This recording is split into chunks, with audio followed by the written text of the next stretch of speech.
Should old acquaintance be forgot? Wait a minute. It's not 2026 yet, right? It is for them as they're listening to this. It's close. It's really close. Borderline. We're recording. This is like time travel. We're like in the DeLorean here. We're 2 days in your past. 88 miles per hour, 1.21 gigawatts. Happy New Year to our sports frenzy Denzians. We're technically recording this in 2025. This is why we're talking about time travel. And if you listen to the weekend edition, we'll talk about wormholes. But December the 30th, 2025, we record here a little bit earlier than normal because of the holidays. But yes, as your Uncle Dave, the Conquistador Dave Height said, we are probably not going to hit your earlobes until the first day of 2026. Yep, and that, of course, is your favorite uncle, the maestro, Kevin Crane. So we hope you had a good 2025. We hope you have an even better 2026. Believe me, I hope 2026 is better. It's got to be better, right? But I say this every year. And it seems doesn't like get every any year better. It just seems to go worse and worse and worse. I know. And I can write it off to old age. I can write it off to this or that, politics or whatever, pop culture. I mean, literally, you have to go pre-pandemic, I think, before I could say, hey, that was a pretty good year. 2017 wasn't horrible. Well, see, that's 8 But years it was ago, though. But it was a bounce back after the shittiest year of 2016.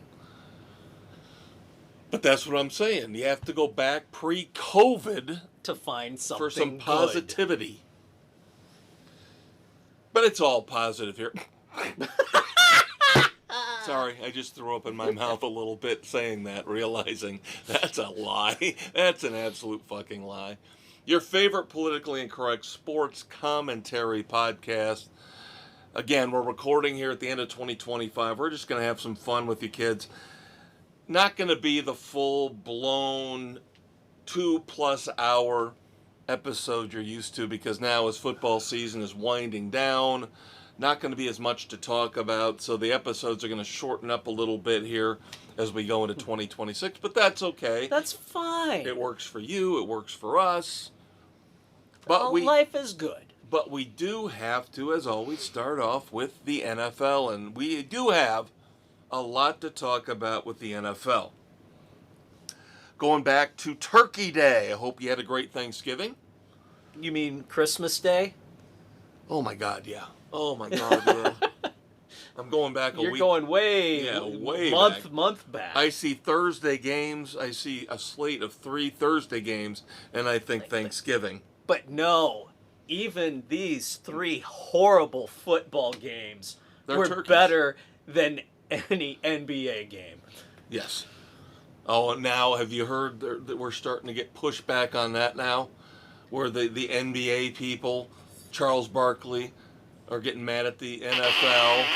Why? Because the ratings are so much better for the NFL? Even on streaming? Yeah. Yeah.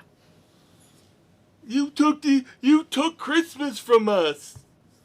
You know why we did? Because we failed. Could. Because we could. And your sport sucks ass. Big time. Nah. All right. It is what it is. The 3 terrible games on not Thanksgiving. Why do I want to relive Thanksgiving? I want to get rid of 2025. Christmas Day, December the 25th. As your Uncle Dave alluded to, all 3 games were on streaming. The first 2 on Netflix. The last one, of course, since it was Thursday night, went to Prime Video. But yes, all 3 looked like a couple months ago they had potential. Yeah, these looked like they could have been really good games with serious implications. Yeah, no. Cowboys at the Commanders. 30-23. And neither team really wanted to win. And you had your 3rd-string quarterback in. That's a theme, kids. Keep that in mind throughout this weekend as we recap what happened. third-string quarterback seems to be a motif. Yes. Josh Johnson didn't play horribly. No. But like you said, neither team acted like they cared all that much. Yeah, both defenses were meh. Both offenses were meh. In the end, it looked like the Cowboys want to get to 500, and the Commanders want a higher draft pick. Yep, that's what it turned out to be. So the Cowboys win 30-23. I don't know what the fuck that middle game was with the Lions and the Vikings. That could be the worst performance I've seen from the Lions in years. That was really bad. Losing to the Vikings 23-10. Another third-string quarterback for the Vikings. We're not going to do that yet. Not yet. We're not going to talk about the stats. Well, we can talk about the stats. The net passing yardage. Oh, brutal. Again, Justin Jefferson, worst fantasy draft pick of the year.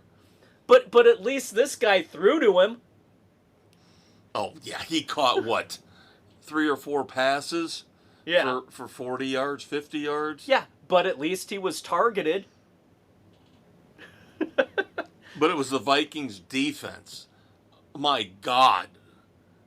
Can we give Brian Flores another shot as a head coach, please? No kidding. He deserves it with the way this defense is played. 23-10, the Vikings win basically because they made life miserable for Jared Goff. And Montgomery and Gibbs. Yep. They shut everything down. I will say this. The one thing I take away from this game, you can take a lot on the Lions side, but they need to fix some things in the offseason. They've got the players. They need some tweaks. They need some changes. The Vikings, let's give Kevin O'Connell credit for being one of the better head coaches. With this train wreck of a team he's had, he's 8-8 right now. That's a miracle in and of itself. He could end up possibly finishing with a winning record. Ugh. With our buddy Max Brosmer. Brosmer, drink. Nope. Oh wait, that was last week. That's okay. No, because we got to wait for the other part of it. Oh, that's right. That's the next game. That's the next game. The prime video game on Christmas night was the Broncos and the Chiefs, where the Chiefs featured their third string quarterback, Chris Oladokun. Now we drink. Brosmer Oladokun. If you don't understand what we're ranting about, you didn't listen last week, and why not? Because we were in Studio B last week. It was fun. Again, another piss-poor performance by a third-string quarterback.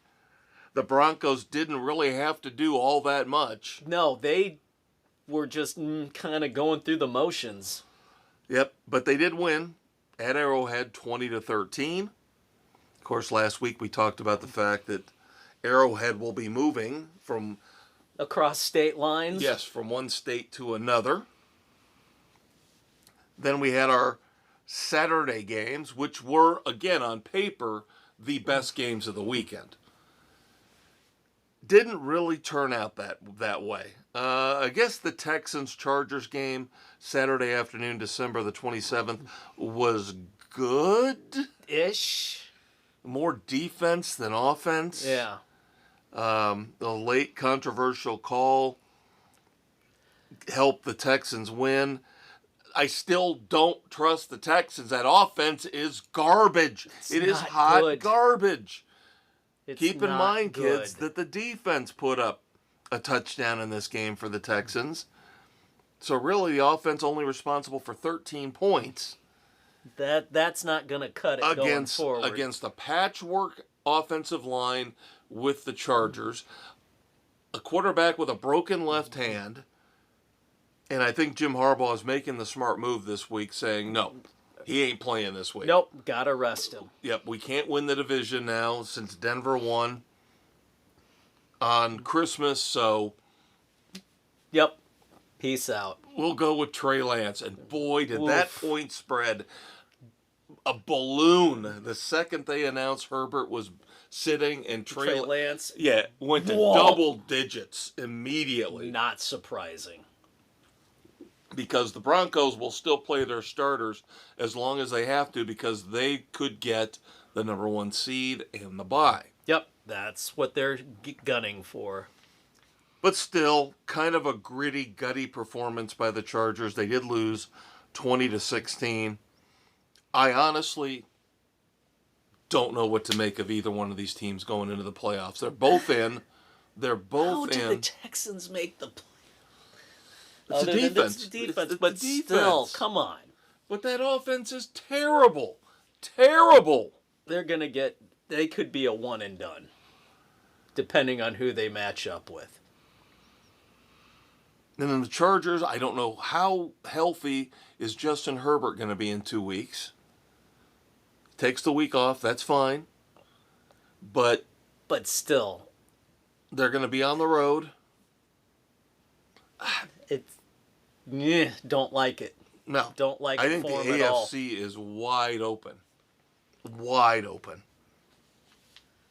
And then the Saturday night game, where again we had backup quarterbacks. Yeah, come on. Tyler Huntley versus Malik Willis. But it was all about Derrick Henry.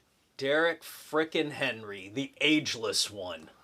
Yeah. Good If you Lord. had any doubts, and I don't know why you would have, going into this game, that Derrick Henry is a Hall of Fame running back. This solidifies it. Over 200 yards rushing. I mean, he took over this game. And I have a feeling he's not done yet. No, he's still got a year or two at least. I'm just talking about this coming weekend. Oh, well, yeah, that too. We have that Oh, game God. coming up on a brief, short slate. Of Yes. course, since most games in week 18 don't matter, so we're only picking 5 games. But Kind of important games. Yep. But now, remember after we watched the Packers the first couple weeks of the season, and we were all blown away. We were all like, that defense with Micah is Parsons looks stellar. awesome. Yep, the offense looks competent with Josh Jacobs, healthy. Jordan Love, healthy. Now I almost am hoping that they fall to the 7 seed and the Bears get the 2 seed, so we can play them. That would be a nice thing to have happen. I think the Bears will decimate the Packers. Yeah, I don't that's a trust decimated this Packers team. So the Ravens again win 41-24, setting up one of a few, at least we get a few, crucial games in Week 18. Yep, and thank you to the Packers because that solidified the NFC North Championship for the Bears. Yep. Yeah, we're going to talk about the Bears here in a few minutes. So, on Sunday, December the 28th, the Bengals continue to show what they could do with a fully healthy, fully committed offense. Yes, committed being the key word. For the second week in a row after Joe Burrow laid a big egg, a big turd, and was talking about football's not fun. Maybe my heart's not in this anymore. Yeah. So they destroy the Cardinals in Cincinnati 37-14. Has Zach Taylor done enough to save his job? God, we do this with him every year. And we always hope, if Joe Burrow can stay healthy, if they don't get off to a bad start. Yeah, whose fault is a bad start? Not having the team motivated and ready And then to what go. do we say every week as we question this team? We go, will the Bengals ever pull the trigger, pay a coach? Yeah, that's the key. Fire a coach before his contract is up because they're too damn cheap. And so the wheels keep turning. The New Orleans Saints. Kellen Moore's got this team playing pretty well. Yeah, they will not quit. Nope. And I'll give the Titans credit. They've played better over the last month as well. Yeah, they've shown signs of fight. Yep, Saints beat the Titans down in Tennessee 34-26. They're saying that this performance might have won Tyler Shuck the Rookie of the Year. Oh, Rookie of the Year? Well, yeah. And starting going forward. And now the Saints aren't panicking so much about drafting a quarterback next year. Yeah, Shuck has found his rhythm.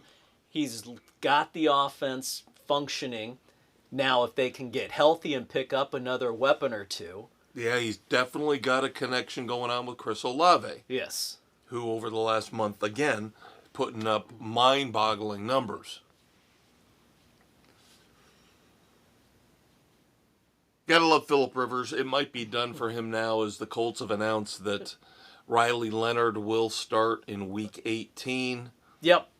Leonard's healthy enough. You can let Phillip go back home and be Grandpapa again. But again, even though he had to reset his Hall of Fame clock, we'll discuss the Hall of Fame here in a little bit.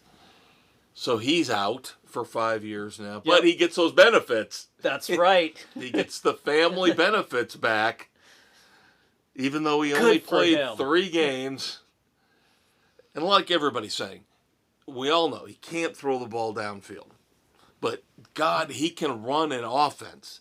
Yeah, he can see what's going on. To be done. He can call plays off at the line of scrimmage, change protections. You would have hoped for the Colts they had a young quarterback. Maybe it's Riley Leonard. I doubt it. Somebody sitting there watching. Learning. Because How about all their quarterbacks should have been there watching and learning? Even us watching at home. It was mesmerizing to watch him. Yeah, he was in full command. Yep. And again, we get the fact he doesn't have the arm strength. But I give him credit for 3 games. 3 wonderful games. Watched all 3 of them. He had them competitive. Yep. Watched all 3 of them. He did nothing to embarrass himself or his legacy. Nope. They did lose. The Colts did lose to the Jaguars again in a close game, 23-17. So the Jaguars continue to roll. The Colts officially eliminated. So again, this is why they're going with Riley Leonard instead of Phillip Rivers. Gotta look to the future. But again, I look at the Jaguars and I go, do I trust them? Honestly, you look at the AFC right now, outside of New England and maybe Denver, who do I trust? Nobody. They've all got issues. Yeah. Then you got in the NFC, you've got probably the best playoff team and probably the worst playoff team, depending on what happens here in Week 18, as the Seahawks go on the road, and they're playing really well on the road, which shocks me. Yeah, I know. Because this is a home team, noted for having the 12th man. Yeah, Seattle always has been questionable on the road. This year, they've stepped it up a notch. They go into Carolina, beat the Panthers 27-10, setting up an absolute shit show for the NFC South, because your Dolphins beat my Buccaneers in the Battle of Florida. Yeah, handily. Well, 20-17 is not handily. And still. It's still embarrassing. It's still an embarrassment for Tampa to lose that game. Yep. So now they're both 7-9. The Buccaneers have lost 7 of their last 8. Keep in mind, they were, back when I was bragging about them, they were 6-2 on October the 26th. Yeah, and then it's just gone. And in a minute or two, we're going to discuss the absolute mess that the NFC South is on multiple levels. It's just not even funny. And then I guess you and I, Dave, we picked the wrong side in Tankathon 2025. Yeah, we did. We thought the Raiders might actually be able to do something against the Giants. Yeah, no. And given how the two teams had played the previous week, Yeah. that's what we were basing it on. The Raiders looked like they were going to try. Yeah, and the Giants looked like they were fading away. Nope.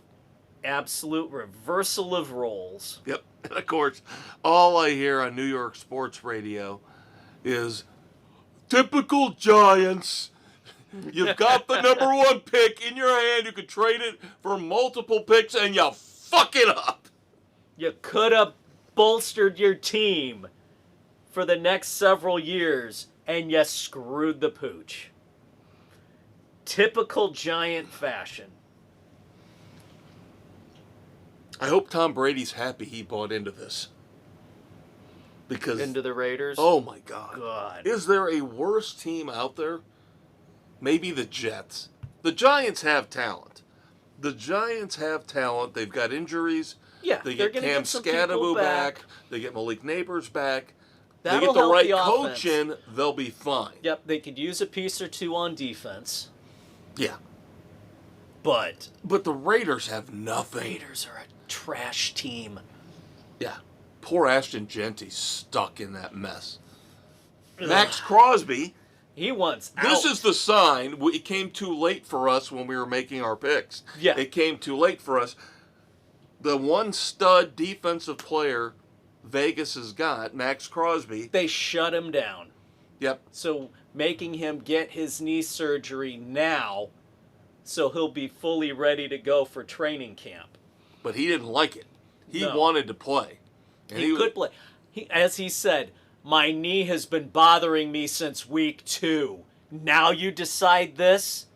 Yeah. And then he posts a video of him playing basketball. Yeah. Ugh. So poor Pete Carroll. I think he's going to call it quits. He's got to. Yeah, there's no reason to stay for this disaster. No.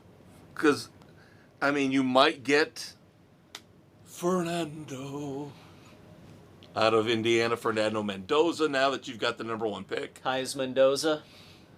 But there's no pieces around him. No, there's nothing there. No weapons outside of Junty. You get Brock Bowers back. Another guy that probably should have shut down earlier in the year. Yeah. No, they're just bad. All right. Eagles and Bills. Oh, Lord have mercy. This was not a good game on either side. I do believe, I don't have it right in front of me. I think this was my Super Bowl pick. Was the Eagles and Bills. God help us if it's not better than this. If we get this game again, if it's not better than this, I apologize to America. Yeah, no kidding. This was an epic letdown of a game. I still don't understand throughout this entire season why this Eagles offense is not operating. Is Kellen Moore that good? You see this every other year with this Eagles offense. They have a coordinator that gets them to a high functioning level. They leave for a head coaching position. The next one comes in, struggles for a year, gets them back to functioning at a high level, leaves for a head coaching position, and then they're trash again. Yeah, I think you're right. I think that is the pattern. Now, they did win. The Eagles did win 13-12 over the Bills but in that Orchard Eagles Park. defense reined in Josh Allen. Especially the first half. First half, They shut were him dominant. down. And then, of course, the epic Sunday night battle between our Chicago Bears and the San Francisco 49ers. It was like a pinball machine going on. The Yeah. score kept going up, up, up, up, up. Brock Purdy is on fire. That offense is clicking For at him, an unbelievable he rate. throws a pick six to start the game, and whatever, I'll win it. I'll come back and win it. Do you see what I did last week? I'm fine now. I'm healthy. It's all good. Yeah. He's been in that system long enough now that he can run it.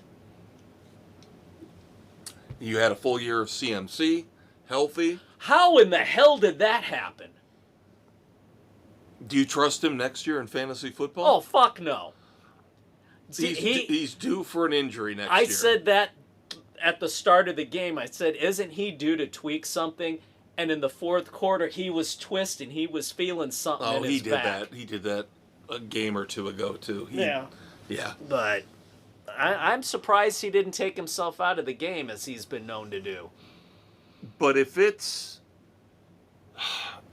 you can look at a loss and take positives away from it, I think the Bears have to.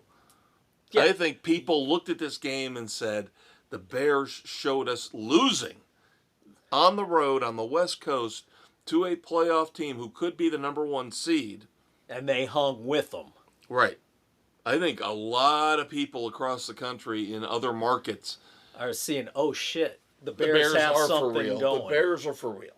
Yeah. It's time we stop acting like they're a fluke. Ben Johnson knows what he's doing. He's got Caleb Williams playing well. Yeah. 1 week is lucky. 2 weeks could be a fluke. This has been all season. You are what your record says you are. Yep. So even though it was a loss, 49ers win 42-38. The Bears looked very good. And had a chance to win it. Except maybe for the defense. That defense was awful. Jalen Johnson ain't right. Couple things to look forward to for this coming week for the Bears. And again, we've got our 5 picks for Week 18 coming up here in a minute.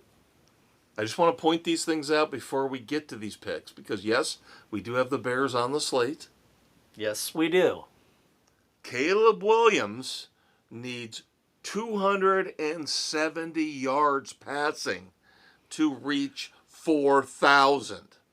To first Bears quarterback, if he makes it. Don't you think for a second that they don't know this?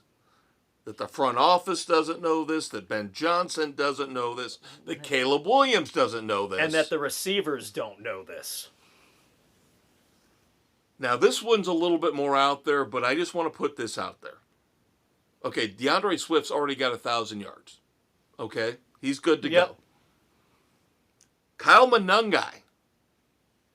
It would take a hell of a game, but Kyle Manungai is 231 yards away from rushing for 1,000 to give the Bears 2 1,000-yard rushers. Which, because Manungai was not used in the first 3 weeks. I'm just wondering. Now, the Manungai one's a stretch. That's a stretch. You can legitimately get Caleb Williams, the 270 plus. And by the way, speaking of these benchmarks, remember, what was it, a couple years ago, everybody was telling us running backs don't matter. We're not going to pay the running backs. We don't care about the running backs. Guess what? You need to have good running backs. Did a little digging on stats today. Through week 17, we have 14 wide receivers and tight ends with 1,000 yards receiving. We have 15 running backs already with 1,000 yards rushing. So don't tell me running backs don't matter. Yeah. And of those running backs, what are their total yards from scrimmage? Add in what they catch out of the backfield. Yep. And I believe CMC has a shot at going over 1,000. For both. Yeah. He's over 1,000 rushing. Pretty easy to get over 1,000, I think. Just needs a couple catches. Yeah. put him over 1,000. But yeah, let's stop devaluing the running backs, especially after what we saw from my man Bijan Robinson. I will take this little pause, Well, this hell, little all you moment had to right do now. was look at Mr. Henry, Derrick Henry. Well, we talked about him. Yeah. We did.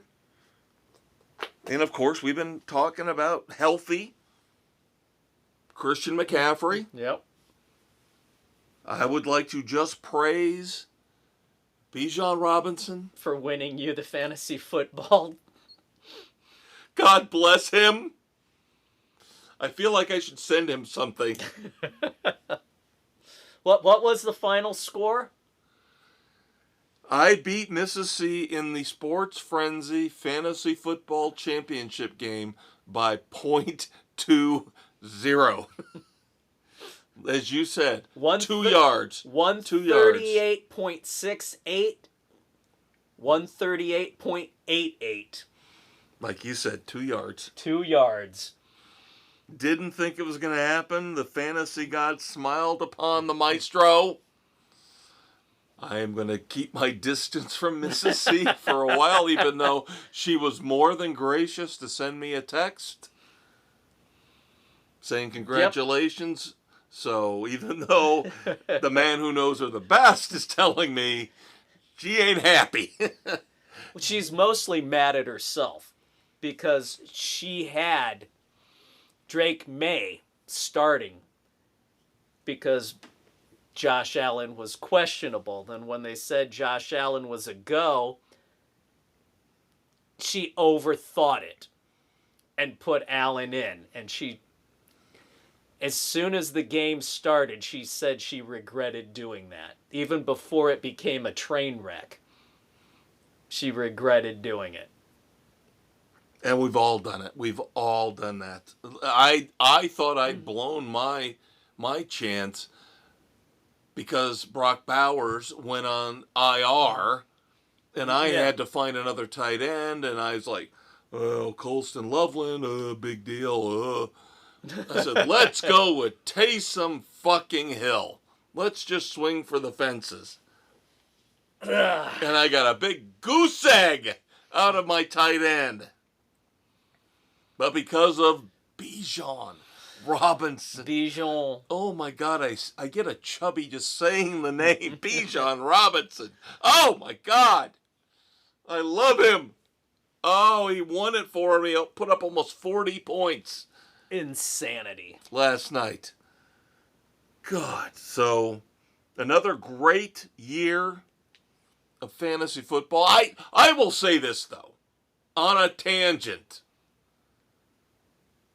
The hammer next year's coming down. The maestro, as commissioner, is going to start calling people out. Yeah, make sure you put your lineup. Set it. Pay attention to it. Okay, Aaron finishes last. He deserved to because he didn't set his lineup half the 3 season. or 4 weeks. Something I noticed. The runner-up game, the third place game, as Mrs. C and I are battling it out, and I texted her after she said congrats. I said, I'm glad you and I played for the finals because we deserve to be there. Yeah. You and I did this the right way. We got there the way we should have, drafted well, played well. Doug didn't play a defense against Bill in the third place game and still won. What the hell? Doug did not even play a defense and still beat Bill and got third place. And a lot of people out there who are fantasy football players are going, you're running a bad league. You don't have dedicated people who care. And I'm like, I'm with you. Amen. And it needs to be fixed. And this is why I'm saying I'm bringing the hammer down next year. 2026. You can call me Thor, bitch. I'm bringing the hammer down. I'm not putting up with this. No, we can't have crap like that. We can't have it go another year. No. We don't even have a banner of shame to give out. We don't have any trophies to give out. We're still working on all that. The plate of greatness, the old one stank. Literally. It did. Old tarnished copper, brass. Nasty. Yes. But before we get to our small, paltry modicum of picks, a couple other things to discuss in the world of football. Big news. Now, of course, Andy Reid's coming back, supposedly, for the Chiefs. You knew that was going to happen. Yeah. As long as Patrick Mahomes has got a chance of coming back healthy, why would you quit? Yeah. They should both go out together. Travis Kelce can go away. That's fine. Goodbye. I think they're probably more than happy to see him walk away, take the drama, and take Tay-Tay. Don't need it. Take Tay-Tay with him. Yeah. Bye-bye. But the other two things we've got to talk about are controversial. Now, we go back last week, we talked about DK Metcalf and what happened with him and taking a swing at a fan in Detroit. His suspension was upheld. We did not have this information for last week's episode. He loses $555,000 in salary, but more importantly, from what I understand, basically violated a clause in his contract. Yep. So the remaining guaranteed money on his deal, $45 million in guarantees, go bye-bye. They could have. The Steelers have said they're not exercising that clause. Really? Because they found out this is the second time this fan has targeted Metcalf. Right, and we talked about this And the briefly last week. Frickin' NFL and the Lions did nothing about it in either instance. They had other fans corroborating that this guy was the problem. All right. I'm not condoning if this guy's a scumbag. Fans cannot be pulling this shit. No, I am.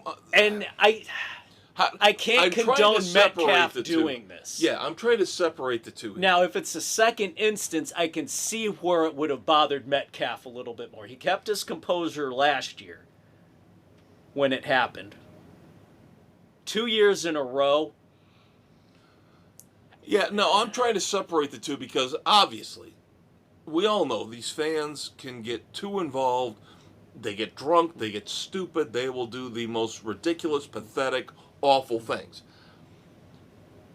I do believe I said when this deal happened, when Seattle was agreeing to send DK Metcalf to the Steelers, I said, I wonder why Seattle let him go so soon, so quickly. He's a diva receiver. I think Pittsburgh's going to regret this. Potentially. They're trying to be the quote-unquote nice guys, stick up for their player. I would have said, we're voiding the $45 million guaranteed, we'll rework the deal. But I would not have said, okay, you still get your $45 million. He's not somebody I would want on my team. He's a head case. He's a nut job. Like a lot of these receivers are. Speaking of which, Stefon Diggs. Another guy I do believe that we have said in the past is somebody we wouldn't touch if we were GMs. Yeah, and we should be, of course. We wouldn't touch this guy with a 10-foot pole. Yes, he's had a great year. Now, all of a sudden, news comes out. And by the way, how does this happen on December the 2nd? In this world of social media, everybody's got a camera. Yeah. Everybody's got instant access to tweeting and X. This happened on December the 2nd. News just comes out today. That he's been accused of choking and suffocation of an employee. Yeah, Stefon Diggs has a felony charge of strangulation and misdemeanor assault and battery charges that he is facing. And the most disgusting part of this, not the fact that it's been swept under the rug for pretty much 4 weeks. Yeah. But they've already got a settlement. Yes. Yeah, that's when I saw that, I was like, it didn't happen, and I'm going to prove it in court, but we're going to settle. yeah. They are working towards a monetary settlement. Yeah. So what does that say? With this guy's history,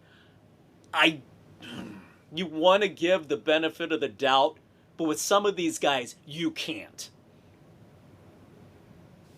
Stefon Diggs, Tyreek Hill. I'll tell you the worst thought that popped into my head when I saw the headline. Because isn't he the baby daddy for Cardi B? Yeah. I was like, oh, please don't tell me he did this with Cardi B. Oh, I think she would have kicked his ass.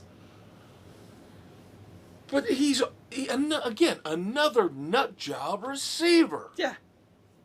They are a mercurial bunch. And you've got the Cowboys now going to have to make a decision on Pickens, who I don't trust. No. And what did we say a couple weeks ago? God bless Justin Jefferson. For being a class act in this mess in Minnesota. He could have been demanding a trade to get the hell out of there. But he's somebody who gets it. Now he's gotten paid, so he's going to get... But still. Yeah, and they know it's not him. He's not being targeted. But lesson learned here, kids. You don't have to be a diva receiver to succeed.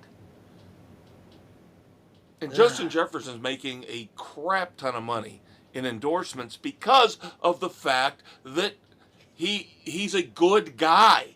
Yeah. Yes. And companies will be more than happy to put him in their ads because He's DK a Metcalf good guy. isn't showing up in a Domino's pizza commercial. No. Neither is Diggs. It's because these companies are smart enough to see which players are bankable and marketable and which ones aren't. Who's a liability and who isn't. And again, when you've got this talent and you've got this opportunity, and we talked about this here over the last couple of weeks in terms of don't put your dick in a woman if you're not prepared to face the consequences. It goes for your behavior as well. Yeah, because you will lose endorsement money and potentially, almost, with DK Metcalf, almost lost $45 million in guaranteed money. Yeah. It's... All right, keep yourself in check. 5 games to pick this week, and then we'll do our Hall of Fame. We do this every year, our Hall of Fame picks. Now that the final 15 are out. But we've just got a few games here, of course, Week 18. Most of these games are not really all that important. It's more about ego. It's more about coaches possibly, maybe trying to save their jobs, draft picks, maneuvering, that kind of thing. Yeah. But there are a few games that do matter here. Saturday, January the 3rd. The Battle of Ineptitude. Yeah, and the Panthers and the Buccaneers. The Falcons fucked this one up. The Falcons on Monday night fucked this one up because everybody assumed the Rams were going to win. But the fact that the Falcons won has now created a conundrum. Yes. Of epic proportions. We thought we were getting a winner-take-all game between the Panthers and the Buccaneers, but that is now not the case. Yep, coming into this game, the Panthers are 8-8 and the Bucks are 7-9. The Falcons are now also 7-9. So if the Falcons, I believe they play the Saints this coming Sunday, if they win and the Buccaneers win and the Panthers lose, the Panthers will still win the division due to a 3-way tiebreaker. God help us. So the Buccaneers have to win and pray to God that the Saints beat the Falcons. Yeah, because the Falcons, oh my God. You would get a 3-way tie at 8-9 Ugh. in the NFC South.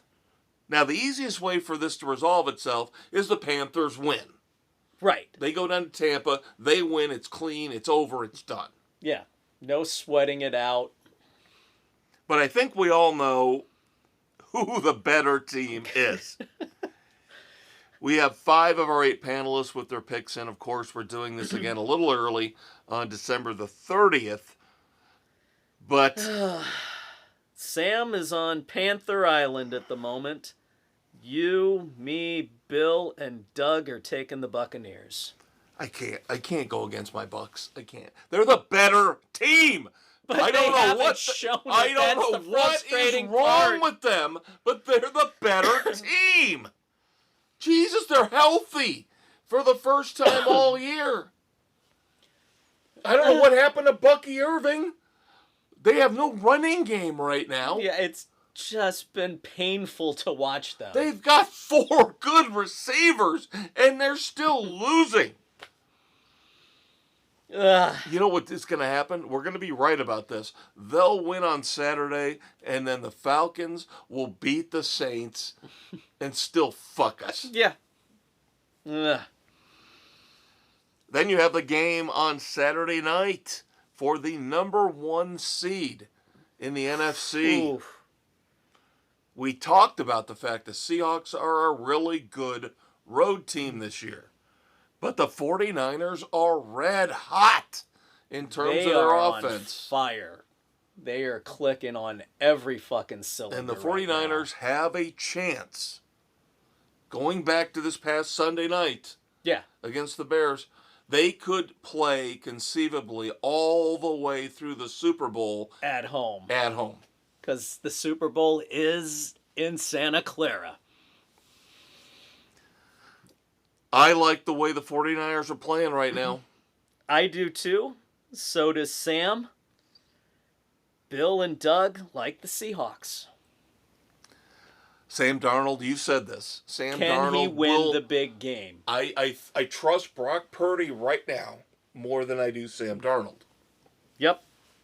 Now, I trust Seattle's defense more than I do San Francisco's.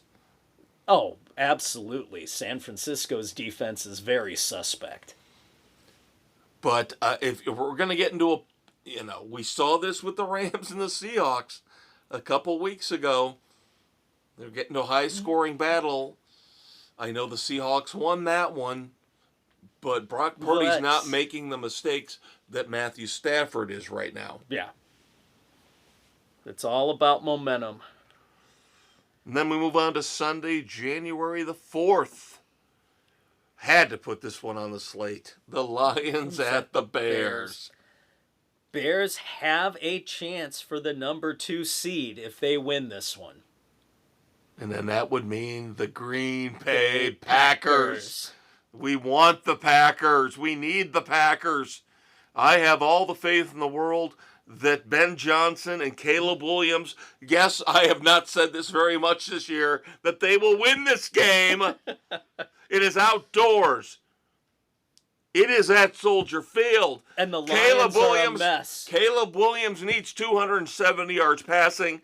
That tells me they will get that number for him. That should be good enough to outscore the Lions. Bears win. Bingo. Everybody of the 5 picks that are in agrees we're all taking the Bears. Even the elder statesman. Yep, the diehard Lions fan. Yep. Now this one I had on here. before we found out. About Justin Herbert and the fact that, okay, the Broncos are playing for the number 1 seed. The Chargers aren't playing for much. So, yes. It's not as big a game as it was initially. Right.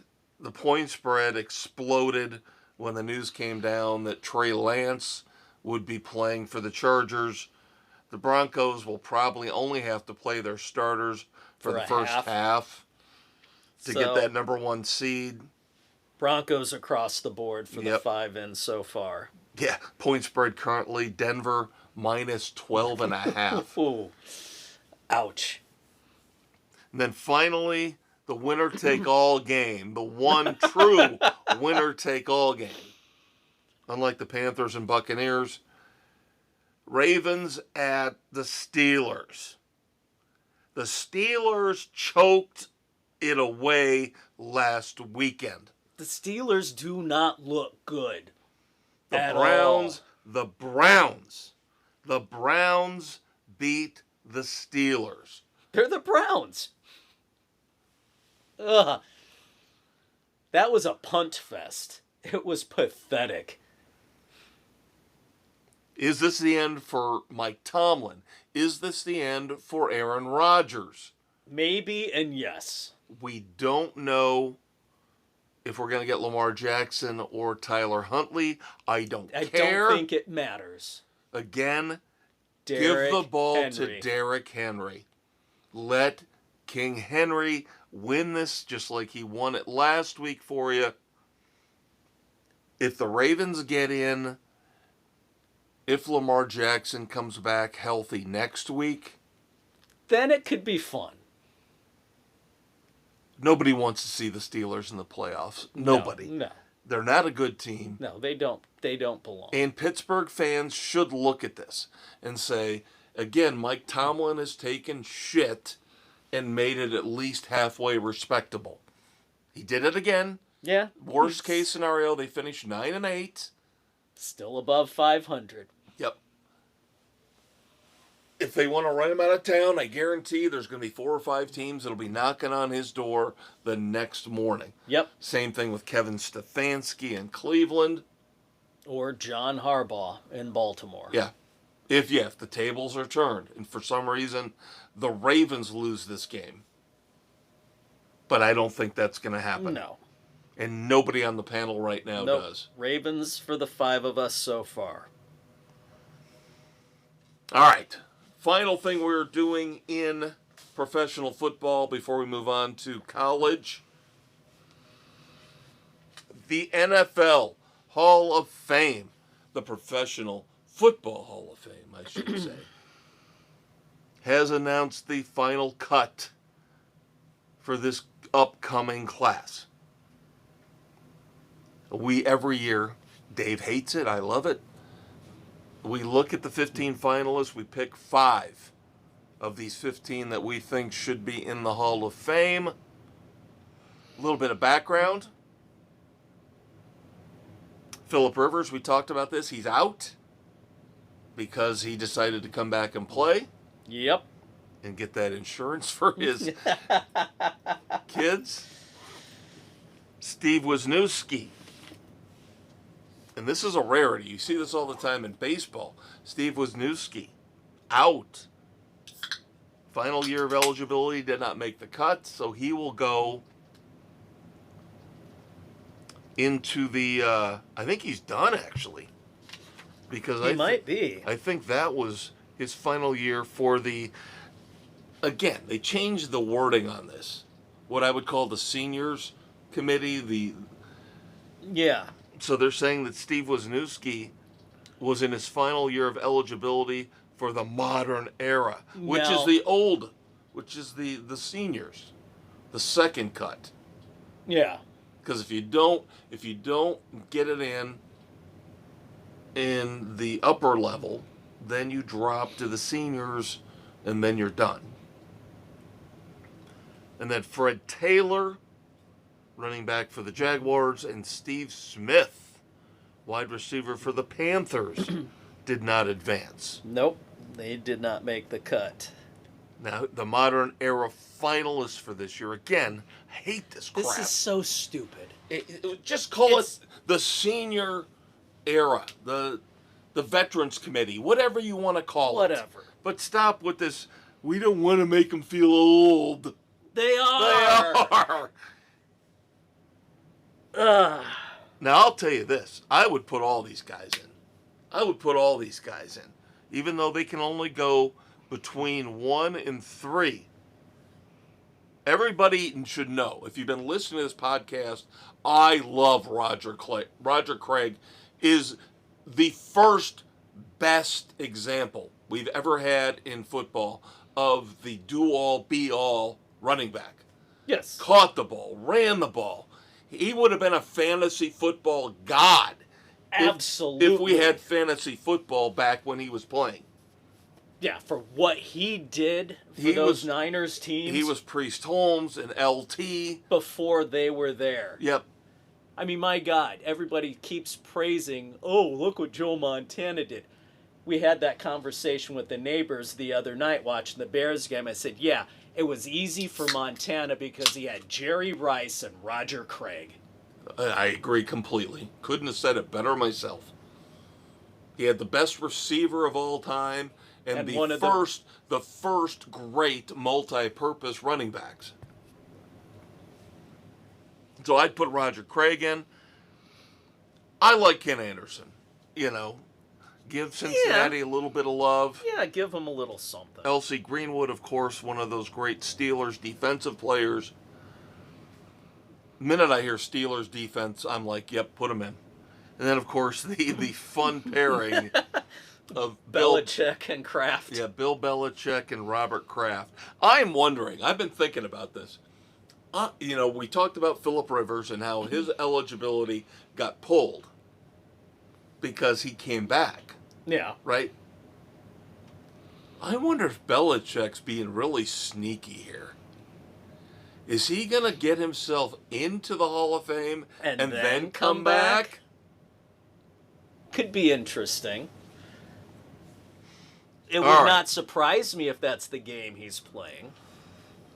So the final 15 on the main ballot. I'll give you the names real quick. Drew Brees, Larry Fitzgerald, Jason Witten, Frank Gore, Willie Anderson, Torrey Holt, Luke Kuechly, Adam Vinatieri, Eli Manning, Reggie Wayne, Jari Evans, Marshall Yanda, Terrell Suggs, Darren Woodson, and Kevin Williams.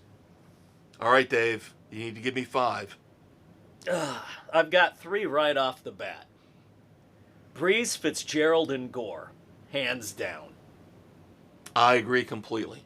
And I don't want to hear this bullshit about Gore being a compiler. Gore was a solid player for his entire career. The longevity is what made him great. He was productive every season. Now, I'm not biased because, of course, he went to the U. But I agree. So we've got 3 for 3. You and I both agree. Brees, Fitzgerald, Gore. Then it gets fun.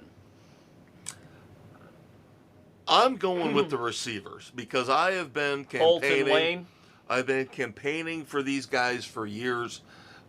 Ever since they became eligible, Torrey Holt and Reggie Wayne are my other 2. That's where I would go. Yeah. And everybody says there's too many receivers out there. They were good. You got to give some love to the offense and the defense. When you the don't offensive have, line. Great, you can. When you don't have worthy receivers who belong there. And these 2 need to be in.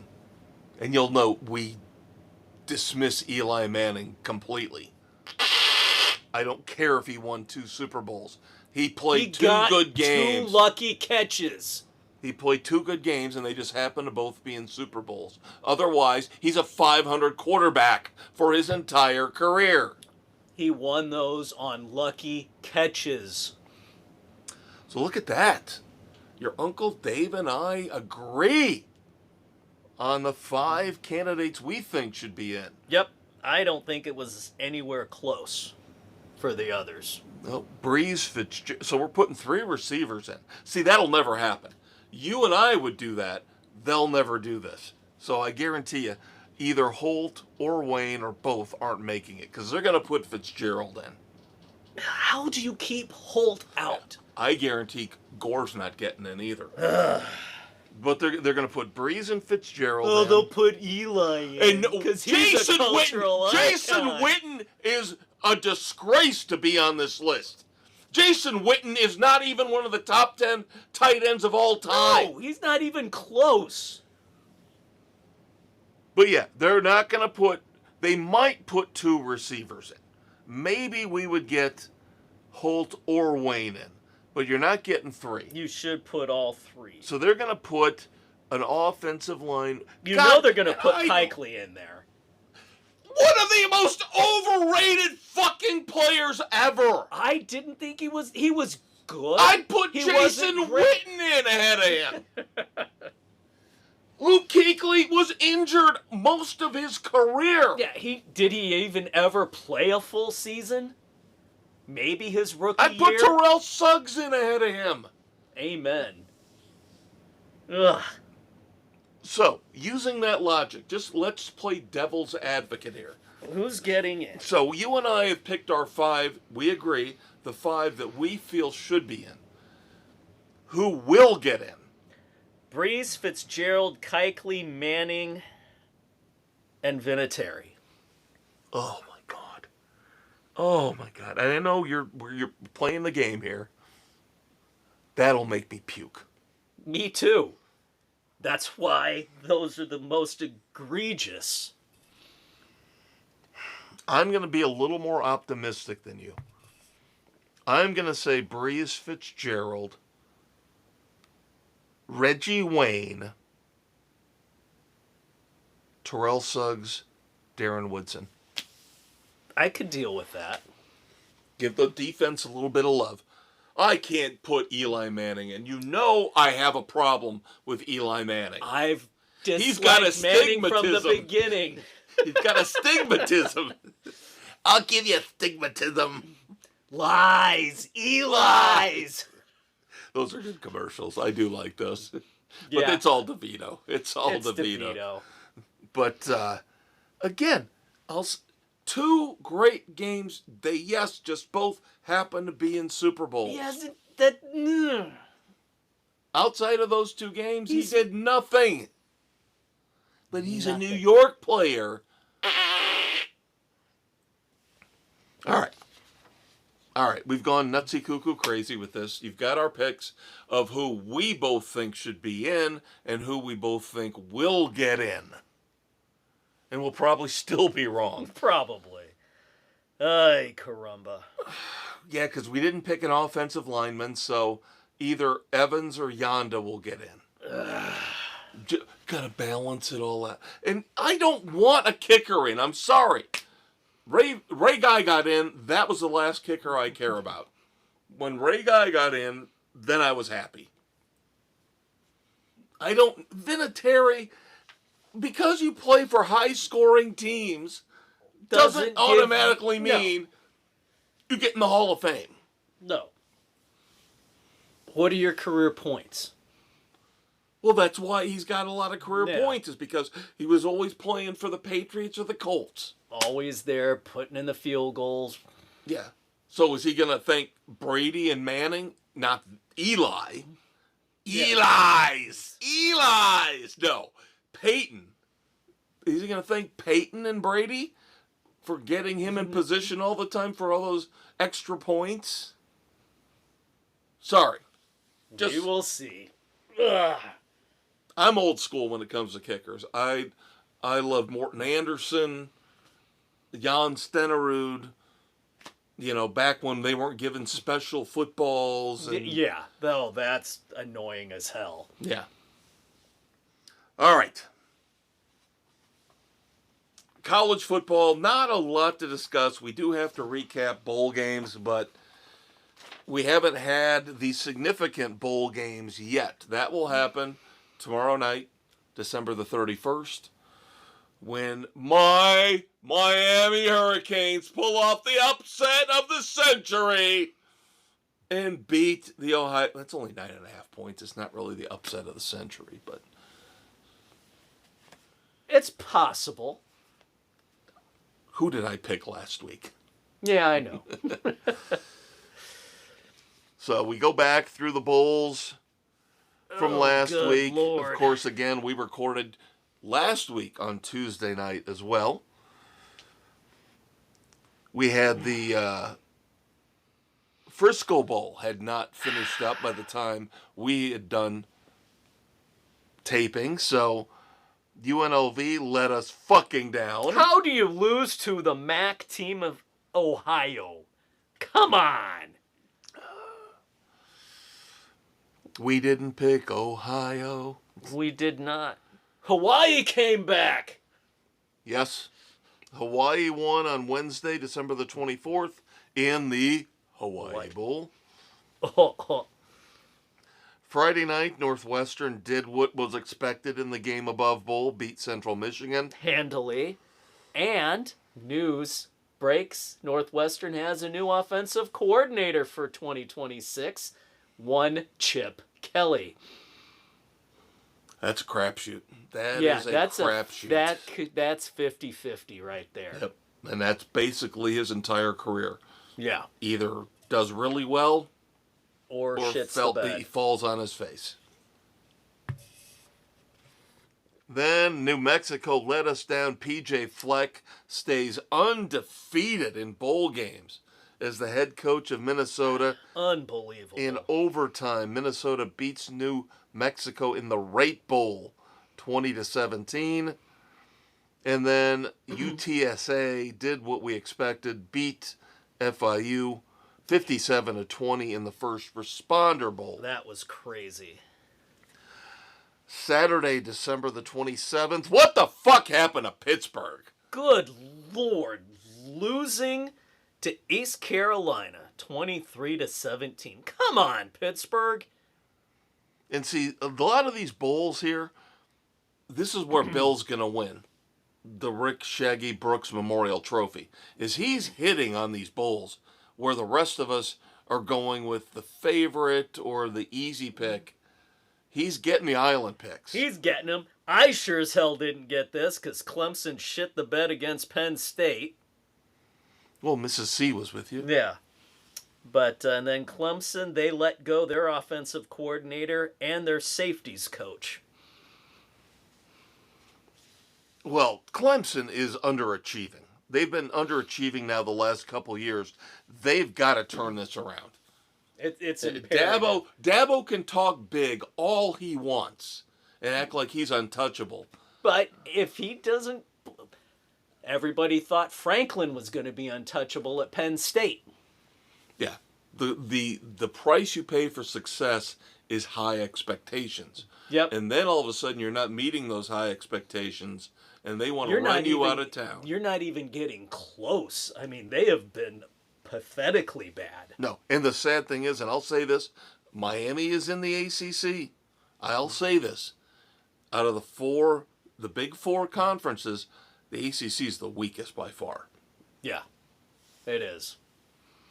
And Clemson not being able to capitalize on this right now, that is going to reflect badly on Dabo. All right, we continue with Saturday, December the 27th in our recap of bowl games. The Fenway Bowl. We were wrong. We were absolutely wrong. We should have paid attention to the movement of the lines. We should have. The swing on that was insane. Good Lord. We went with what we thought was the better team. Offensively, UConn thought, Jim Mora Jr. leaving, not that big of a deal. Guess it was. Yep. And obviously, UConn's defense was not ready for Army's running game. Nope. Army wins 41-16. BYU, it was a nail biter in the Pop-Tarts Bowl. But yep, BYU came back on that one. Yep, 25-21, they beat Georgia Tech. And then what was I seeing? You had the Pop-Tarts guy falling off the podium, and then you had the BYU head coach taking a Pop-Tart and stuffing his face, eating it in like I take your Pop-Tart and my Pop-Tart, and I eat them all up. I mean, he ate that thing in like 0.7 seconds. Jesus God. It was like Mr. Peepers eating an apple on Saturday Night Live. Yes, it was. Great call. Great call. And keep in mind again, kids, this is the coach that did this. The head coach. Fresno did what we thought they would.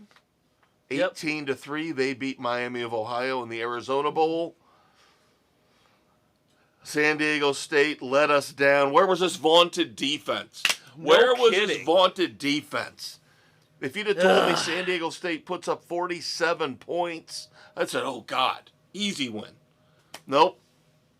North Texas put up 49 in the New Mexico Bowl. Missouri let me down as Virginia beat them 13-7. There's been a lot of ugly, low-scoring games.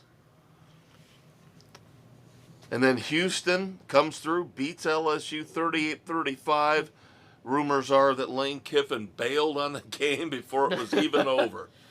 Way to go, coach. That is a horrible look for the incoming coach to walk out on his team. Absolutely terrible. The optics on that are abysmal. Because like I said last week, my logic for picking LSU was that they're going to try to play hard for the incoming head coach. And he's walking out before the end of the game. Absolutely pathetic. I'm telling you, this LSU situation, not going to be much better than Brian Kelly. No, it won't be. He's gonna wish he was back at Ole Miss. Yeah, and he pulled what I would have thought would have been a Kelly move.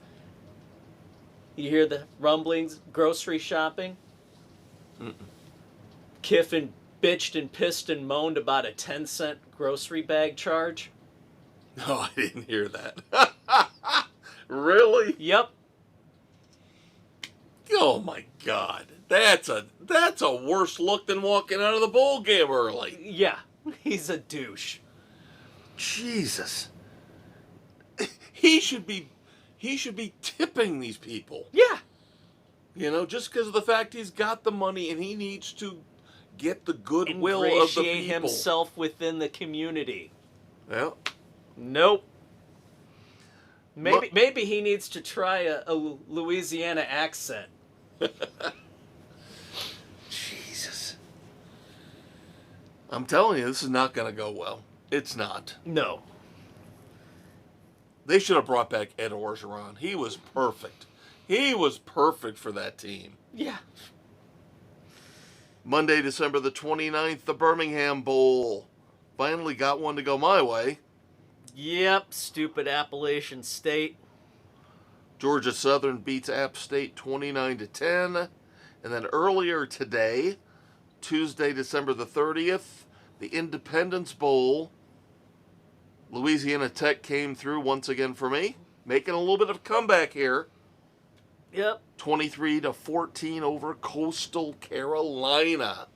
Oh, and as we go now, we have 1:56 to go in the fourth quarter. Illinois has the ball, trailing 27-28 to Tennessee. That is the Music City Bowl. And of course, next week we will catch you up on all the rest of the bowls. And it's 2nd and 6 at the Tennessee 14 as you get a live update. How much time left? 1:56. I'd almost say let them score. Let them score so you can come back down and control the clock. Control the clock to win. Oh, this is not going to end well. I'm telling you. Dave and I care because we have Tennessee. What? How long is Heupel going to keep his job? Jen and Aaron were the only ones that took Illinois on that. Yeah, he's turned into nothing. He's turned into nothing with that job. He's been awful. All right.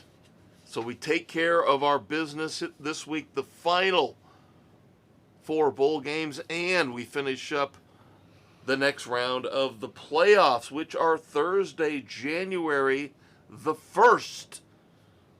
Last week we picked Ohio State and Miami. Now we knock out the other three on Thursday the 1st. The Orange Bowl. This was a tough one to pick. This is the toughest of the batch.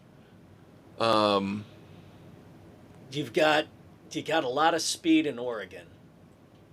But I just haven't been as impressed with Oregon this year as I have been in years past. I know. There's something off with Oregon this year.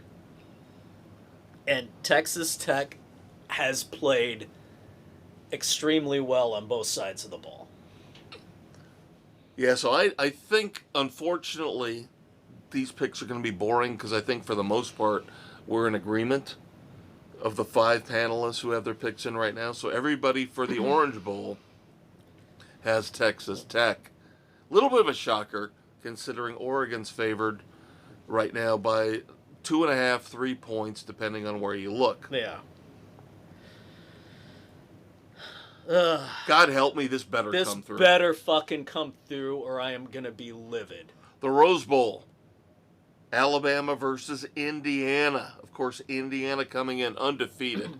The number 1 seed in the playoffs. I think Dave and I have made it very, very clear that we don't think Alabama should have been in the playoffs, period. No 3-loss team. But they did beat Oklahoma. Indiana is the better team. It took Curt Cignetti 2 years, but he has got a top-level program with the Hoosiers. Yep, everybody thought last year was a fluke. No, they got better. I look at these 2 head coaches, I look at the arrogant, confident Curt Cignetti, and I look at Kalen DeBoer, who always seems to be coaching scared. Yeah. I am taking the Hoosiers. Across the board for the 5 of us so far. Then, number 6, Mississippi versus number 2, Georgia in the Sugar Bowl. Georgia across the board. Yeah, This is a tall task to ask of an interim head coach. Well, not technically interim, but a new head coach who's just been promoted under crazy circumstances. To expect him to come in and beat arguably the most well-established head coach and program in the nation. Yeah. Tough task. Tough task. And it's across the board again. And I think I said this, and my picks bear this out. For all the complaining and all the whining and all the bitching and the pissing and the moaning about the 12-team playoff and who should be in and who should be out, I said this would have been a perfect year for a 4-team playoff. Because the top 4 teams, the top 4 seeds stood out above and beyond everybody else. And that's why I picked all 4 of them. Ohio State, Texas Tech, Indiana, and Georgia are by far the best 4 teams in the country. Yes. And this shows it. This will show it. Now, let's play a little game here real quick. Now, last year, all 4 top seeds who had the bye lost. Of the 4 games, do we agree that probably Oregon, Texas Tech is the one most ripe for an upset? Yes, I would agree with that. Okay. I'm worried about Indiana too. I will say that. I'm worried about the officiating in that game.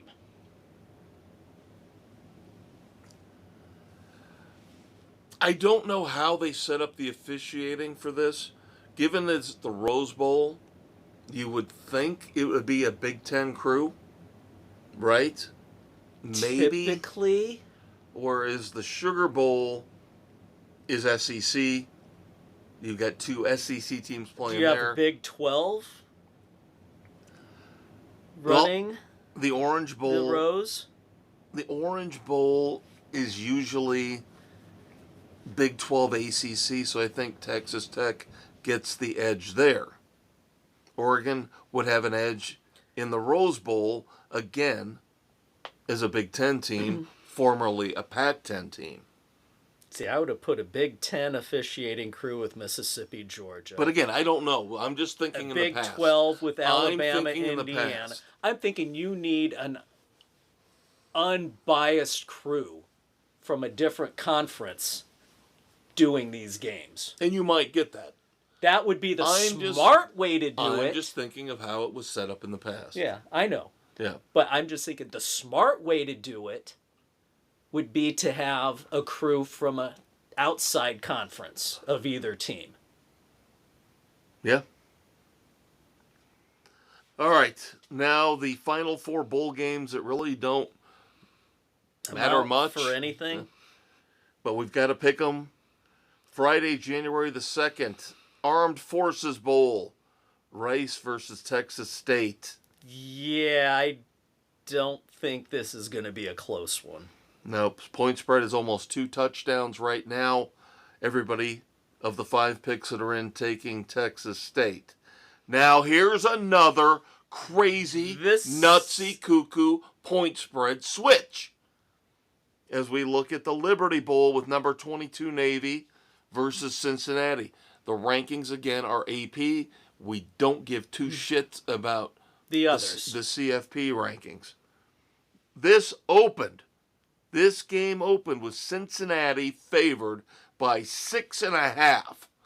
And now it's swung all the way to a touchdown in favor of Navy. A 13.5 point swing. What the? And why is it always the military schools? We saw this last week with Army. Well, I'm not stupid. I'm not stupid. We got burned Fool last me once. week. Yeah, we got burned last week. I'll take Navy. Obviously, the Sharps know something that we don't about Navy. But Sam and Bill. Going with Cincy. You and me and Doug going with Navy. The Holiday Bowl. Number 21 Arizona versus SMU. We're riding that Arizona train, baby. Oh, riding that train high on cocaine. No, don't do drugs, kids. But yeah, we're all taking Arizona. SMU, kind of a down year for them. Yeah. Last year they made the playoffs. But Arizona has been a little, they've been a little helter-skelter. So I still like them better than SMU. And finally, wrapping it up with the Duke's Mayo Bowl. How sad is it that the Duke's Mayo Bowl, outside of the old 4 or 5 big ones, is now probably the most well-established bowl out there? I know. What happened to the old Capital One Bowl? The Pop-Tarts Bowl and the Duke's Mayo Bowl. What happened to the Capital One Bowl? Wake Forest and Mississippi State. I will take the mediocre SEC team over the mediocre ACC team anytime, any day of the week. Yep. You, me, and Sam. Wake for Bill and Doug. I do not care that Mississippi State is 5-7. Look at the competition they've played versus the competition that Wake Forest has played. And I will go back to what I said. The ACC is the weakest of the 4 Big 4 conferences. The Power 4. Yep. It's not even close. So there you go, kids. All right. That leaves us with probably 20 minutes where it's going to take us to wrap up everything else in the world of sports. Yep, you get that here on Spotify, Good Pods, Pocket Cast, Apple Overcast, Castbox, Amazon, Audible, and iHeart Sports Frenzy, baby. And the UB2B. All right. I should mention before we move on from college football, we do have a couple little headlines dealing with coaching. Outside of Chip Kelly, of course, which you noted. With Notre Dame, Marcus Freeman, because everybody in the pros was flirting with Marcus Freeman. Yeah, didn't we hear this with Brian Kelly, too? Yeah. Remember when he went to Philadelphia and was talking supposedly to the Eagles before they hired Nick Sirianni? Supposedly the Giants, the New York Giants wanted Marcus Reached out, Freeman. talked to him, and he said no. But he gets a quote-unquote enhanced contract out of it. He will be back for Notre Dame in 2026. And then They just signed him to a longer-term deal. This is what Notre Dame does. This is what everything was in place a month and a half ago. Aren't they still paying Charlie Weiss off for another year? This is what they do. They panic. They panic. They and did panic not need and to panic. do the enhanced. They just redid the deal or extended him a month ago or so. The only problem with the timing is, of course, because of the fact that it's late in the coach hiring cycle. And if Freeman had left, they would have been burned. And would have been... Now, Notre Dame's going to be a high-demand job. But again, they have standards that a lot of people can't meet. Right. And most of the good candidates had already committed to other schools. However, interesting, we didn't see this coming. As we move up north and to the east just a little bit, Michigan ends up getting a killer replacement after the mess, the train wreck that they have put up with over the last couple years, culminating with Sharon Moore's arrest. We should have seen this coming. When we heard that Kyle Whittingham was resigning from Utah. And then you hear... Lo and behold. Then you hear, oh, he didn't. He's resigning, but he's not quitting coaching. He said he's entering the transfer portal. Yes. So he must have known. I'm going to bow out at Utah, despite the fact that Utah and BYU, they have got shit tons of money coming in. They do. To those two programs. The people in Utah, man. They're ponying up. Yeah. They're like Texas and Florida. You know, the boosters there, they're more than happy to flood the programs with money.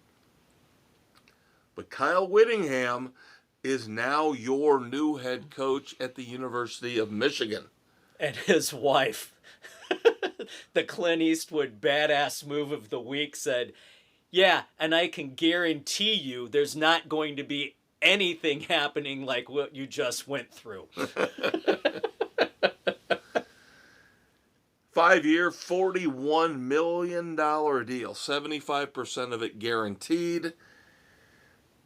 But Michigan, I don't hate Michigan. I don't love Michigan. But they fall bass backwards into good luck here. They do. This is a monster upgrade. Penn State's going, why the fuck couldn't we get him? Yeah. A lot of schools. And Nebraska's, why did we re-sign Rule to a bigger deal? Yeah. So, I mean, good for Michigan. Yep. This is a phenomenal hire coming out of left field considering the scandals and the mess that they've had to deal with over the last couple years.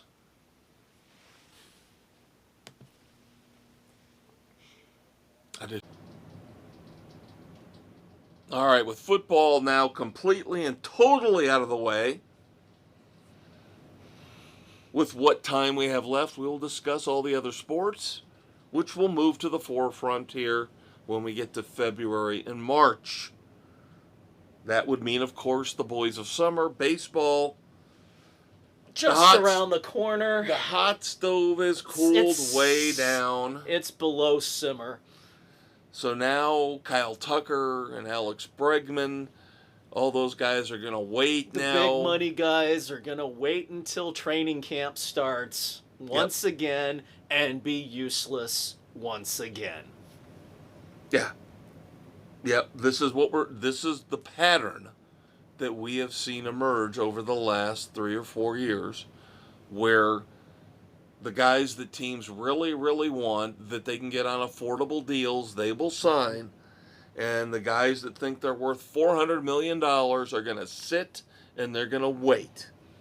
And if they can't find a sucker then outside... they'll sign a 2-year deal with a 1-year opt-out. Right. So who did sign this past week, you may be asking? Well, the A's, call them Sacramento, call them Las Vegas, whatever you will, continue to lock up their younger players. They get Tyler Soderstrom on a 7-year, $86 million deal. I wish the Cubs would do something like this with Pete Crow Armstrong, but they just won't. Pete Crow wants to get paid like one of the monster stars. Well, he's gambling because he's going to have to wait out all of his arbitration to get there. Yeah, he turned down a lucrative deal, but he's banking on himself. First baseman outfielder Ryan O'Hearn goes to the Pirates on a 2-year, $29 million deal. Yeah, the Pirates they're contenders, Dave. I'll tell you what. With one pitcher? It doesn't take much in that trash heap that is the National League Central. Yeah, it doesn't. Relief pitcher Pete Fairbanks goes to the Marlins on a 1-year, $13 million deal. And that will be the only contract the Marlins take on this year. Yeah. But the Orioles continue to stay active. Starting pitcher Zach Eflin. He will stay in Baltimore on a 1-year, $10 million deal. Now, he's always a guy I liked for the Cubs, given the fact that they're not going to spend the money. Yeah, he's it's an innings a good eater. signing. But, nope, we won't. Don't even want to give him $10 million. Nope. No, but you know who we paid? You know who we paid? A guy with arm issues. What, again? The Cubs' big signing this week, another relief pitcher, Hunter Harvey. Who? The reason you haven't heard of Hunter Harvey is because he's always on the injured list. Yet somehow he warrants a 1-year, $6 million deal. Oh my God! Because they're idiots. Oh my God! Between the front office and the owner, they're morons. I will say it again, and I will say it every week. Don't blame Craig Counsell anymore for this shit. Because it's not his fault. He didn't assemble the roster. They don't listen to him. He came on board thinking, well, I'll leave Milwaukee and go to Chicago because they'll money to spend money. They don't. You'd have been better off staying in Milwaukee. The NBA. We'll talk basketball here just real quick. The NBA, the Magic, still disappointing me beyond all belief. They blew a 21-point lead versus the Raptors. How are the Raptors any good? I actually feel like I should be rooting for a team like this because it's a bunch of no-name vagabonds, you know? Yeah, who just happened to click. So the Magic had a 21-point lead against Toronto, lost it on Monday night, lost the game. So they are, again, still mediocre at 18-15. So bad. And, of course, the big news in the NBA this week is... the fisticuffs or the injury? I was going to go injury. But, yeah, there are fisticuffs as well. But, yeah, we talked about this about a month ago. Oh, why are the players, all the big stars getting injured? Well, this is more of a legitimate injury. Yeah, this just landed awkwardly, hyperextended the knee. The Joker is down for a month. Yep, Nikola Jokic will be out for at least 4 weeks. Thankfully did not tear anything. One of the few players in the NBA that I actually like and admire. plays hard. Workmanlike, goes out there, plays every night. Yep. One of the few that does. So we'll see. These are the dog days for the NBA.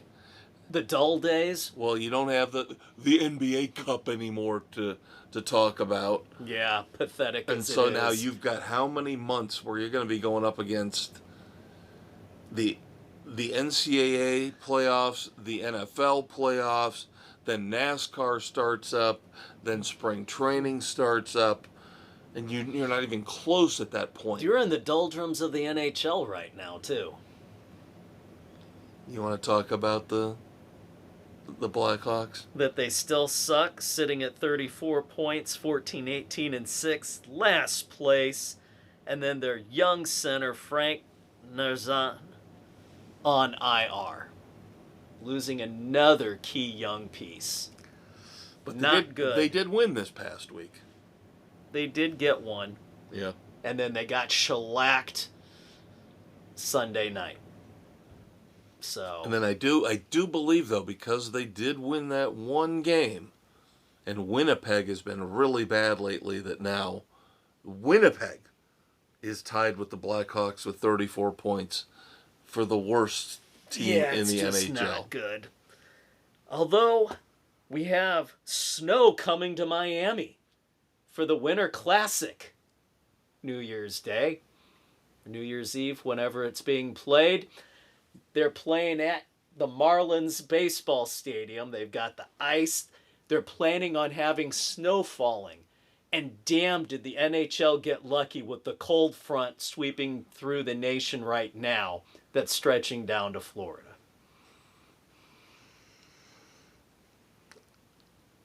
I got to be honest with you. When the NBA and the NHL are all that's on, It's kind of meh. that's movie time for me.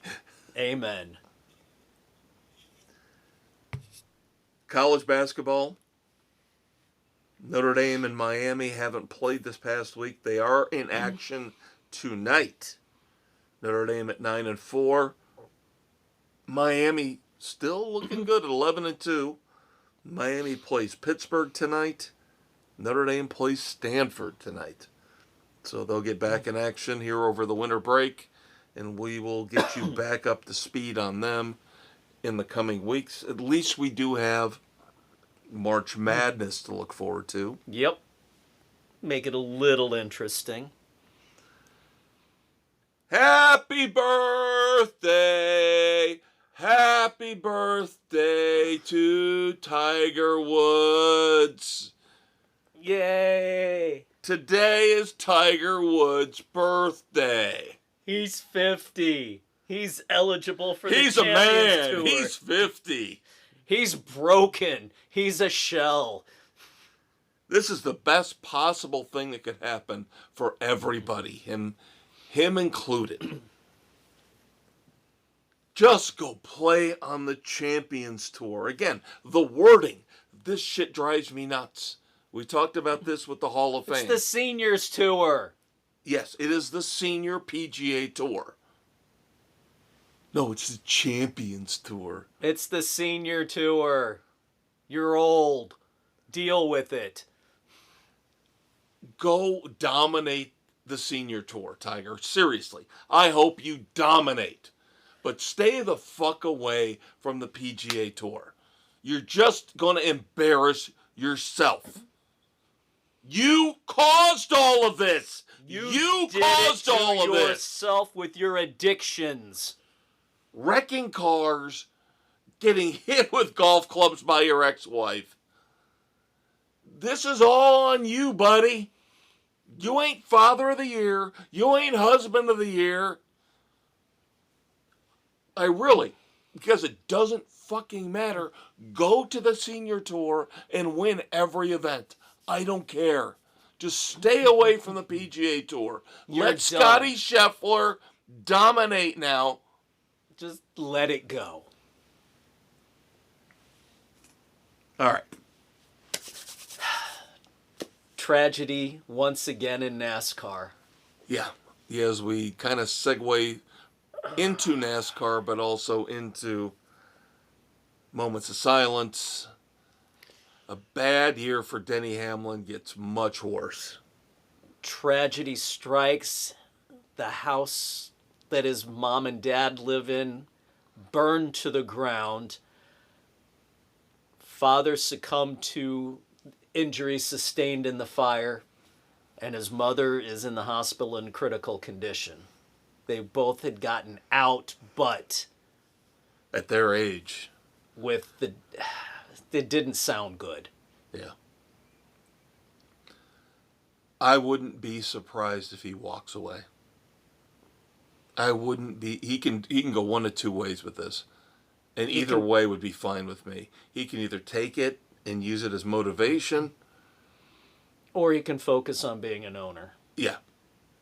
And say, okay, this is almost like a sign from God.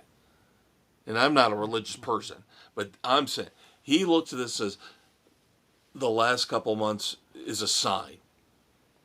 I won as an owner, 23-11. We won as owners. We beat NASCAR, but otherwise as a driver, it didn't work out. I got the shaft once again. Poor luck. Of course, I was using my dad as motivation, and now he dies tragically. Yeah.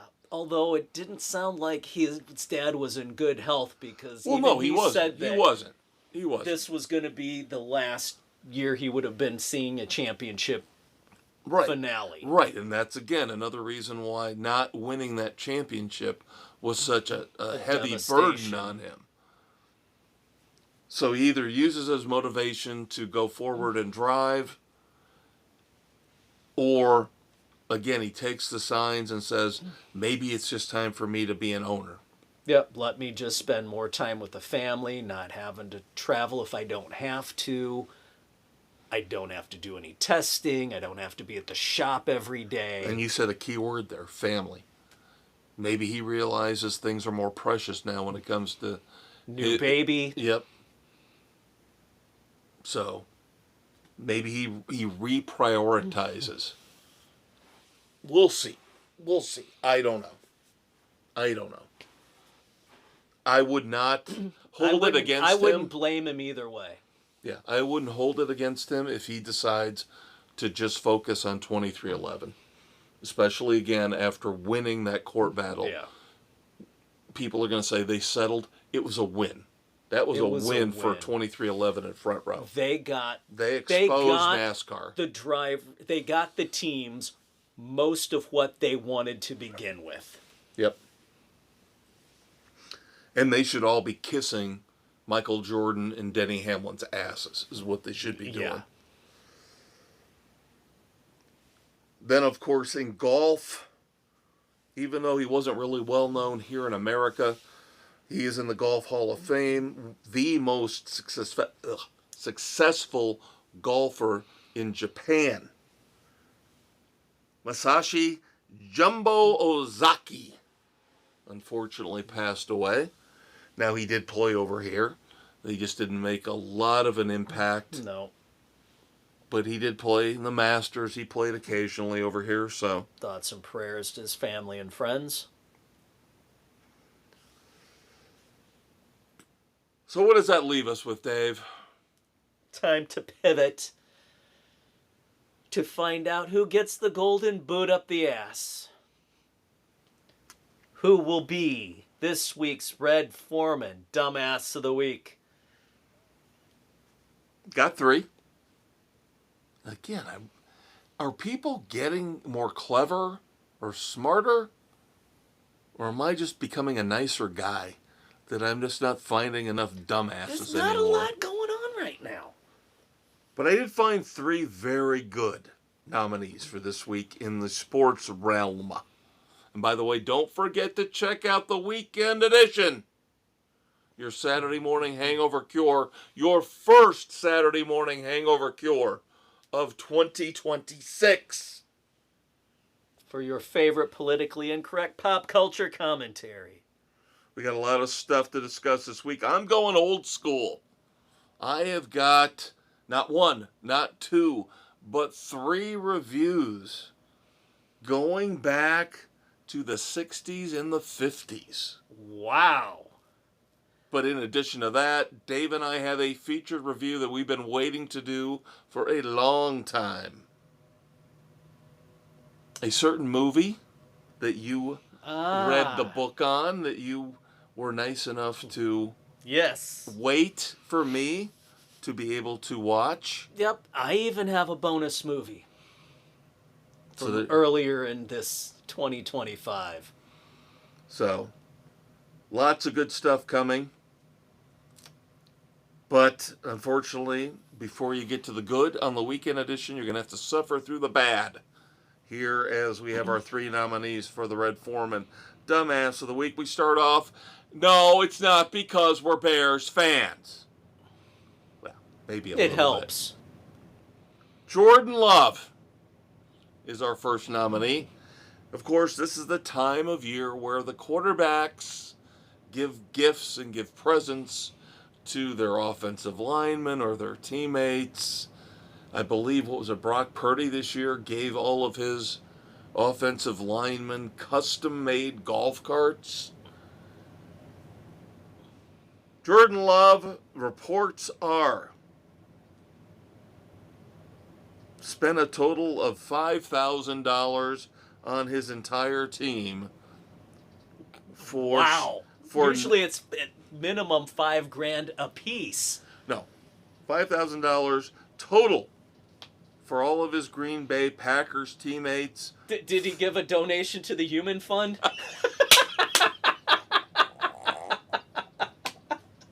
You can't do that to me. You know, you throw a Seinfeld reference at me, I'm going to just crack up. It's the timing. You can't do that to me. But I did. No, but here's the thing that makes it even worse. So he spends $5,000, again, as you pointed out, obviously very cheap. $5,000 worth of sneakers to all his Green Bay teammates. Now, some numbers here to digest. Keep in mind that Jordan Love signed a $220 million contract here recently within the last year or two. His running back teammate, Josh Jacobs, who has a 4-year, $48 million deal. Keep that in mind. Jordan Love, $220 million. Josh Jacobs, $48 million. Somehow managed to spend, Josh Jacobs did, over $100,000 on his offensive line last Christmas, 2024, but still giving them custom-made diamond chains with the number 8. Of course, Josh Jacobs' number. Yes. So, you got Josh Jacobs making much, much less, still making crap tons of money. Yeah. But spending a lot more on his O-line than Jordan Love did on his entire team. Wow. Now, the final part of this that's really hinky.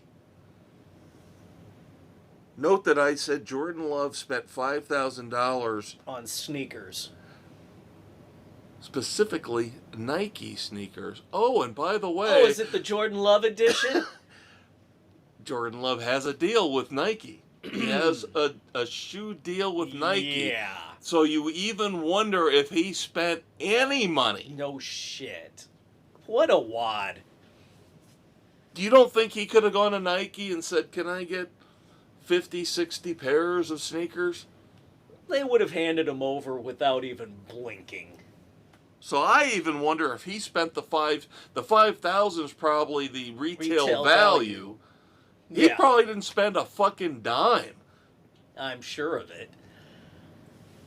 And he wants them to block for him.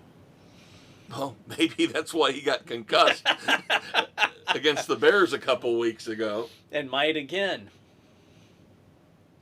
All right, that's number 1. Number 2. A little political, but still in the world of sports. Katya Lindor.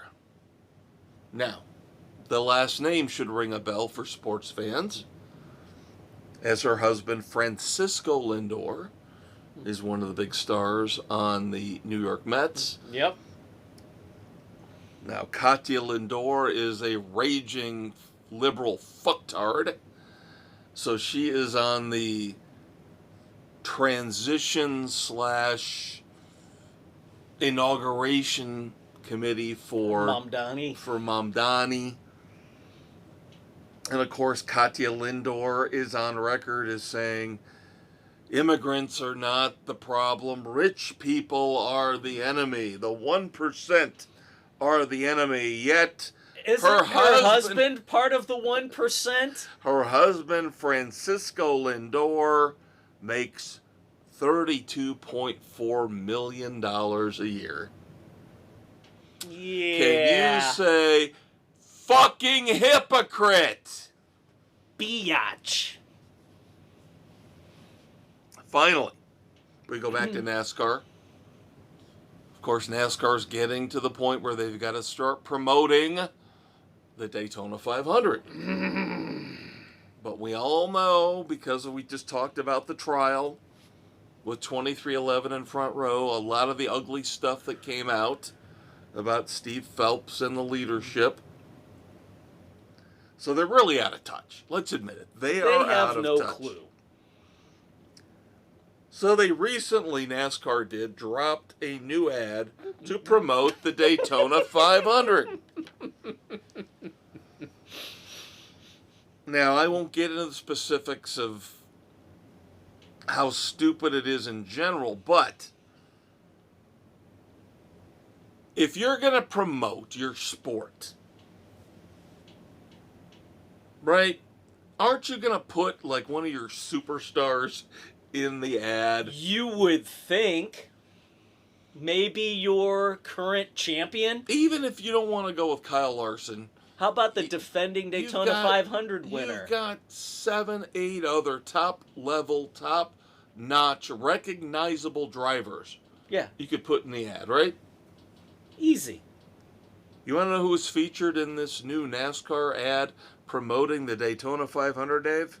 Tell the kids. Zane Smith.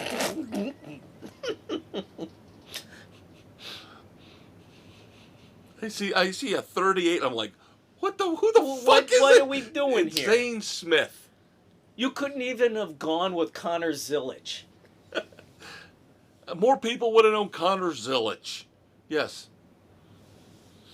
But beyond that, how many 12, 15 drivers you could have pulled that would have been more recognizable, at least, than Zane Smith, promoting the biggest race of the year for your sport?